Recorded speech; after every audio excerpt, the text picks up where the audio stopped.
Hi everyone, my name is Vunene and I'd like to share my testimony with you all today.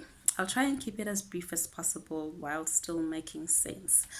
I'm the second of four children and I grew up in a very religious home. Um, while still being a church going family, I definitely did not have a relationship with God.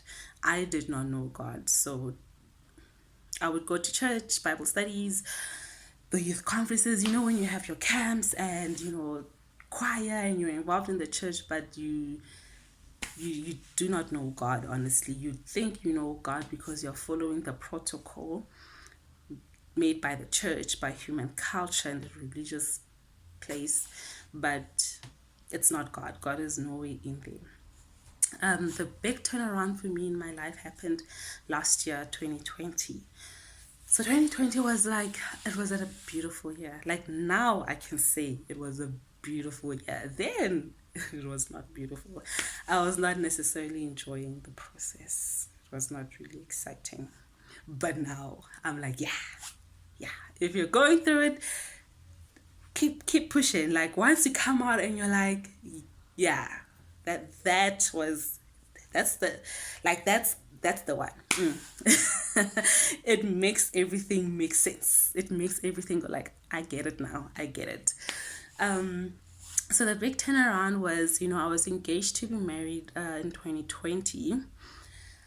Before the whole pandemic and when the country went on a lockdown, my ex-fiance and he was preparing now to come and pay my bride price and make everything official with, our families that, okay, bride price is paid on all of that, so for me personally, and especially my family, white weddings are not, we don't really care much about them. It's the important thing is, you know, the guy honoring the family and through the lobola process, because that's how the family members meet and everything becomes like, you're the wife, you're the husband, you are one.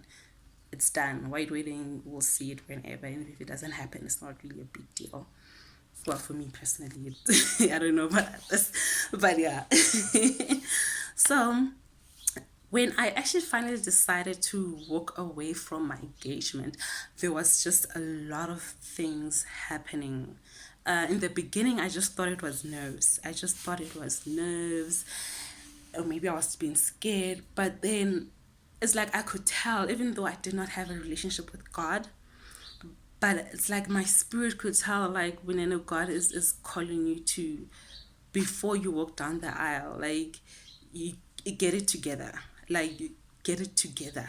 You know what I mean? When God is like saying, you're about to make this big thing and I'm not involved in it. Like, fine, if you want to go with it, go with it. But I am like knocking at the door and asking you, when like, before you do this, allow me in and let's fix you first before you do something like this, because it's not just about me. It will affect generations down the line. I mean, I already have a daughter, and the children I would have with this man would now be affected if I don't get it together. So I'll be carrying on actually the generational curse, never mind from his side and it's my side, and it's come together and it's like all mixed up. It was like, yeah. So when I actually walked away from it, I didn't walk away because I was like, oh, I hate you. But I could feel, I'm like, I did not have any peace. There was no peace whatsoever in me. I just knew that I couldn't go through with it. Like, I just knew that I couldn't carry on with the whole engagement. And we were preparing to get a marriage counselor. So when the marriage counselor finally, sorry about this. So when the marriage counselor finally actually decided to, like, okay, the pandemic is happening, but we'll just do the whole session online. He called and I was like, you know what? The engagement is over. We won't be needing your services anymore. And then he's like, okay, not a problem. I get that. How about you? Don't you need another? And I was just like, no, I'm fine. It's another breakup. Like, I had that mentality, like, it's another breakup.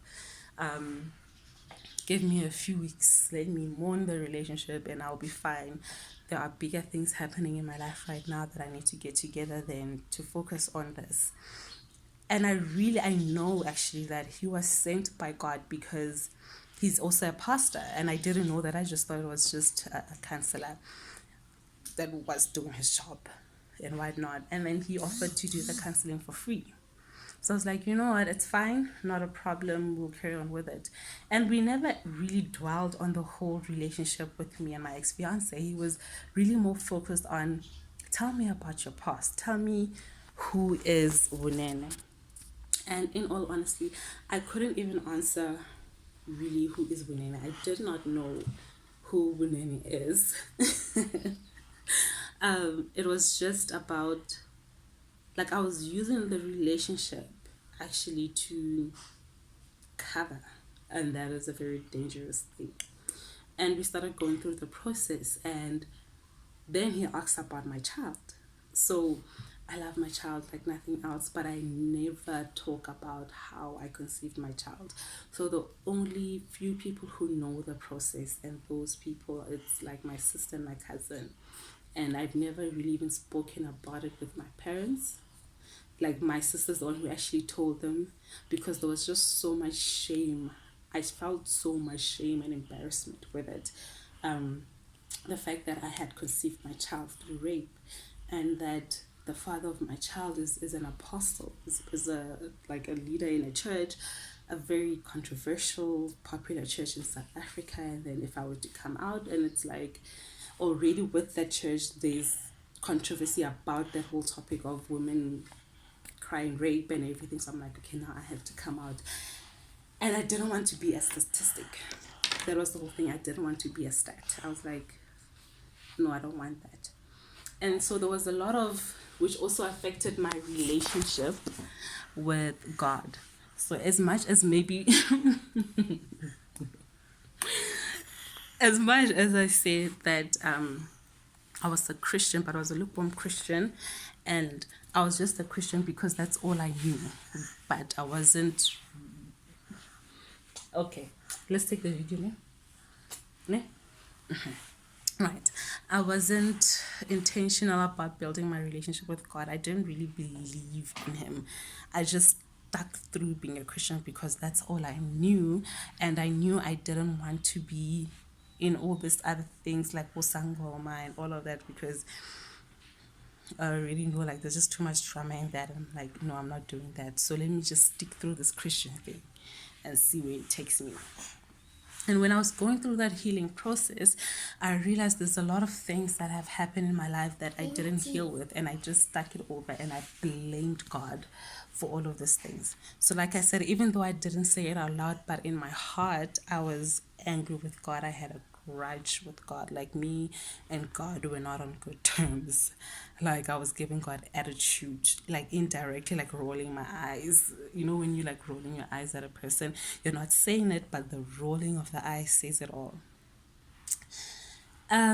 So the healing process happened, and I started realizing that I need to heal, especially with the whole rape, looking at where it happened, how it happened, and everything. I needed to forgive myself.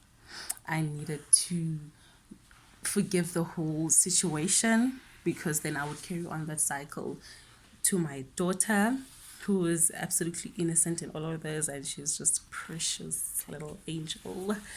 Yes, a very busy, precious angel.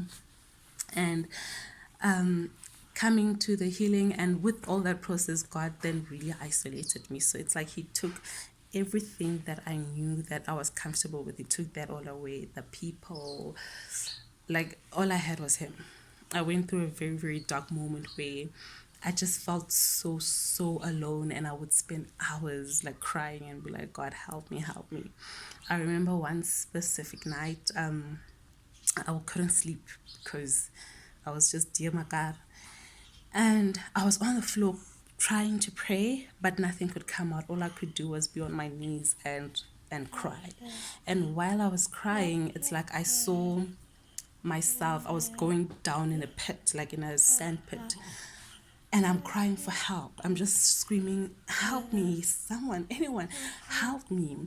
And then at that moment, I saw a hand, and it was Jesus. He pulled me out of that pit, and then, but before he fully pulled me out, he was like, Vunene, I'm pulling you out, but do you promise to follow me? Do you promise to listen to me and turn away from everything? And I was like, yes, you know what? I'm going to turn away from it all. I've tried all of these things, it's not working. I'm turning away from it. Like, just get me out. And then he took me out of the pit, and then we walked to like a waterfall, a very beautiful waterfall. And then I was to take a bath there. So while I was when I wanted to take a bath, actually, I was like, privacy.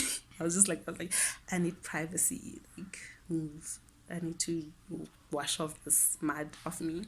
And he's like, no, let me bath you. Like, if you do it yourself, you will miss spots. You won't clean yourself properly. And I'm like, that thing of like Adam and Eve moment when they now realize they're naked. It was that moment. I'm like, I'm naked. You're a man. Like, no, privacy.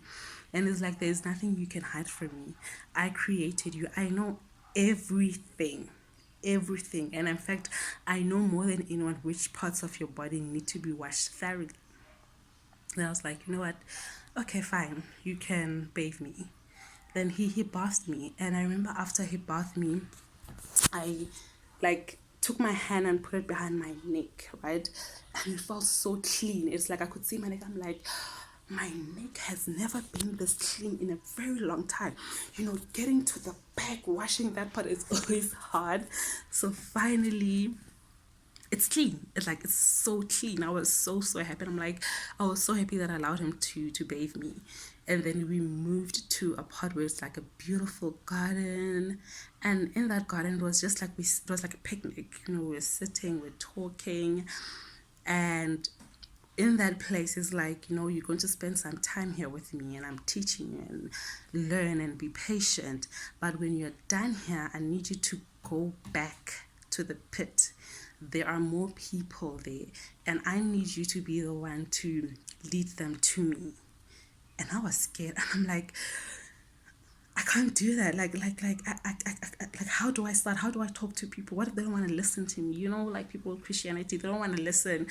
They don't get it. It's like, I'm there with you, and you can always ask me questions. And he's like, in fact, you don't need to do anything. You just go there and tell them how I saved you, and tell them what I've been teaching you in this garden, and I'll take care of the rest. And it's like, you can always come back to me and ask me questions. I'm there. In fact, I'm always there with you. You don't have to worry about the questions they ask you. I will give you the answers. And that was the end of that vision. If I can call it that. And then I stood up, because during that whole moment I was on my knees crying. All I was saying was help. And then I got up from it, and I remember all I was saying was, yes, Lord, I'll follow. I will do exactly what you want me to say. Yes, I'm not going back. Like, I'm going to be obedient to you this time at all cost. No matter what it costs me, I'm following you. And so throughout this whole journey with God, it's been beautiful. There's still, I think it's as a whole, it's always a learning journey. You're always learning. And even when it came to my whole rape situation, a lot of people are afraid to talk about it and not really healing about it. It's easy for us to, like, he did it in a very interesting way. He led me to read the book of Jonah, right? And in that book of Jonah, I just thought I'm like the whale guy. I remember I was sleeping, and I could hear somebody say Jonah, and I'm like, Job. Because it was been a very, very, very long time anyone has ever even spoken about the book of John. I was like, and I woke up, I'm like, Job. I know, I just read that book. I know what, like, I get the crust of it, like what it means. And it was like, no, Jonah. And I had to like really search for the book of Jonah. I found it, and the parts where God was literally making me focus on was chapter 3 and 4, and especially 4, in that we're going through, it was just through all the process of healing, but he was also telling me that yes, he sees what happened to me, and he's just, there's no favoritism with God.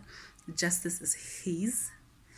But at the same time, if this person repents and truly repents, don't they deserve his forgiveness? And it was like, it's a thick pill to swallow. Because I'm like, honestly, if he does repent and he changes his way, doesn't he deserve God's forgiveness? Yes, what happened is wrong, and we can have a whole woo-ha debate about it, but he's also a child of God. He's God also created him, and he does deserve forgiveness. He does deserve mercy. And that changed now my whole prayer life. That changed how I looked at people. That changed how many things that happened in my life, how I then started to view other people. I started to see them, I can say, in the way God sees them, with love and compassion. And I started realizing, I'm like, I wonder what actually happened to him to come to a point where you do things like that. You rape women and it's okay, and you do it. Like, what happened? Like, God loves you. You don't have to do that. What gap is it maybe filling? Like, so it changed my whole prayer life towards him, because now my prayers were not necessarily nice. So I had to repent from that. And I also had to change my prayer life, because that's something God was like, this type of prayer that a lot of us church goers, well, no, I won't say us, I used to be like that, I'm not part of us anymore, where, you know, backfire, back to sender, all those type of things. Like, I'm not in that. I'm like, my word is very clear. I tell you guys to pray for those, pray for your enemies, forgive them, really keep them in your prayers, and whatever it is that is influencing them to continue in this cycle, pray that they are free from that. So that was like really the biggest thing in my journey with God, that he was teaching me to forgive, because forgiveness like was a really big part of my depression, of my going down the pit thing. I had a lot of unforgiveness, and with that unforgiveness, it started planting other seeds and germinating and bringing up fruits of anger, of insecurities, arrogance, and just really not nice things. We know what the fruit of the spirits are. I was opposite to that, and I was like, there is no way I'll be able to do any of this. So God, I need you, because those fruits, they're very nice, but Vunene has a lot of, we need to clean her soil. It's not a good place to plant right now. So I hope I made sense with this video, and I hope it does help anybody. And yeah, I'm sorry, my daughter is like my handbag. I love this child. I remember when I was pregnant, I was afraid. I don't want to lie. I was afraid that I was not going to be able to love her. I remember praying and like, God, I considered abortion. Yeah, because actually that was actually the whole prayer. When I found out I was pregnant, I told him, and he was like, you need to abort the child. And I was also like, yeah, of course, it makes perfect sense that I abort this child. God understands how I conceived. There is no way I can keep this child. And God is very good. He's very intelligent, because I did not have any relationship with God, and even when he would be speaking to me directly without any third party involved, I wasn't listening. So he used my ex-fiance to stop me from having the abortion. Because when I found out that I was pregnant, I then told my fiance, like, look, I'm pregnant. And obviously he knew it wasn't his child, and I knew he wasn't his child, because we had not been intimate.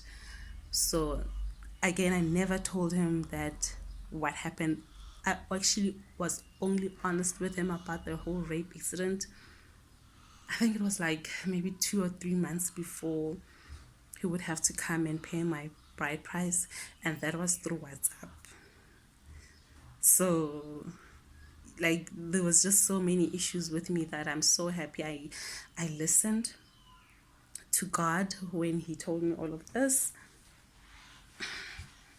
when he told me to walk away and heal, because I wouldn't have been a good partner at all.